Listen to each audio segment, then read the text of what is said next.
Sir ఇప్పుడు ఒక earning person ఉన్నారు ఒక ఫ్యామిలీలో. వైఫ్ అండ్ హస్బెండ్, ఒక బాబు ఉన్నాడు.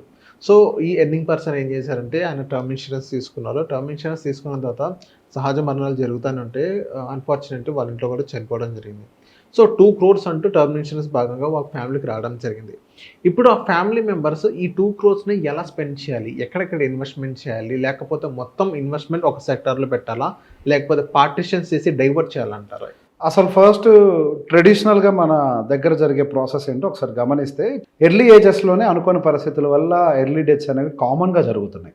చిన్న వయసులోనే 35, 40 సంవత్సరాలు, 45 సంవత్సరాలకి ఇవి చాలా కామన్‌గా జరుగుతున్నాయి. కానీ ఇక్కడ చాలా సాడ్ రియాలిటీ ఏంటి అనంటే, ఒక్కసారి ఎర్నింగ్ పర్సన్ చనిపోయిన తర్వాత చుట్టుపక్కల ఫ్యామిలీ వాళ్ళందరూ యూజువల్లీ ఇన్వాల్వ్ అవుతారు. సరే, టర్మ్ ఇన్సూరెన్స్ ఏదో డబ్బులొస్తాయి. ఇక వెంటనే ఏమంటారు, సహజంగా ఆ డబ్బులు తీసుకొని వెళ్ళిపోయి, ఇక ఎట్లాగో పిల్లోడు ఉన్నాడు కదా, వాడి భవిష్యత్తు కోసం డబ్బులు కావాలి కదా అని చెప్పేసి ఆ డబ్బుల్ని తీసుకొని వెళ్ళి ఒక మంచి రియల్ ఎస్టేట్ అసెట్ ఏదో కొనేసి, రేపు అది పెరిగి పిల్లోడికి ఆస్తిలాగా ఉంటుందిలే, భవిష్యత్తు కోసం పనికొస్తుందిలే అని చెప్పేసి యూజువల్లీ వచ్చే సలహా. ట్రెడిషన్ అదే ఫాలో అవుతారు. ట్రెడిషనల్. మేడం గారు, మీరు తీసుకొని వెళ్ళి ఆ డబ్బుల్ని ఎక్కడో ల్యాండ్ కొనేస్తారు, బాగుందండి, అద్భుతం.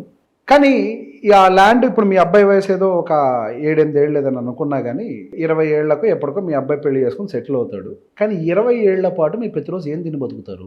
ఇప్పుడు ఉన్న డబ్బులనే తీసుకొని వెళ్ళి మీరు ఇక్కడ పెట్టారు, సంపాదించాల్సిన మనిషి లేడు, మరి ఎట్లా హ్యాండిల్ చేస్తారు? మీకు ఏమైనా ఐడియా ఉందా దీని గురించి?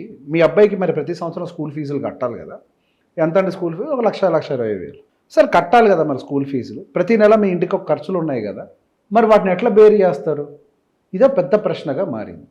ఇక్కడ బేసిక్గా నేను వాళ్ళందరికీ కూడా క్లారిటీ ఇవ్వాల్సింది ఏంటి అని అంటే, మనకి తెలిసిన దాంట్లో ఇచ్చేదాన్ని సలహా అని అనరు. సిచ్యువేషన్ని అర్థం చేసుకొని భవిష్యత్తుని, ఒక ఫ్యూచర్ని ఎస్టిమేట్ చేసి ఇచ్చేదాన్ని సలహా అంటారు. అసలు ఎర్నింగ్ పర్సన్ బతుకున్నప్పుడు దీని అన్నిటికీ సొల్యూషన్స్ని ముందే ప్రిపేర్ చేసి ఆవిడకి ఎక్స్ప్లెయిన్ చేసిపోవాలి.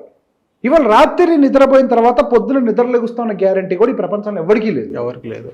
ఎప్పుడేం జరుగుతుందో తెలియదు. ఈ రోజే నా డే, లాస్ట్ డే అని అనుకున్నట్టుగా మీరు మీ ఫైనాన్షియల్ ప్లానింగ్, మీరుంటే ఎలా ఉండాలి, మీరు లేకపోతే ఎలా ఉంటుంది అన్న విషయాన్ని కూడా మీరు ప్రిపేర్ అయిపోవాలి. టర్మ్ ఇన్సూరెన్స్ తీసుకుంది ఎందుకు? మీరు పోయినా మీ బాధ్యతలు ఉంటాయి కాబట్టి. ఒక రకంగా చెప్పాలంటే సలహా ఇచ్చిన వాళ్ళ దానికంటే కూడా తప్పు ఈ టర్మ్ ఇన్సూరెన్స్ తీసుకున్నప్పుడు ఏం చేయాలి చెప్పకపోవడం ఈయనది తప్పు.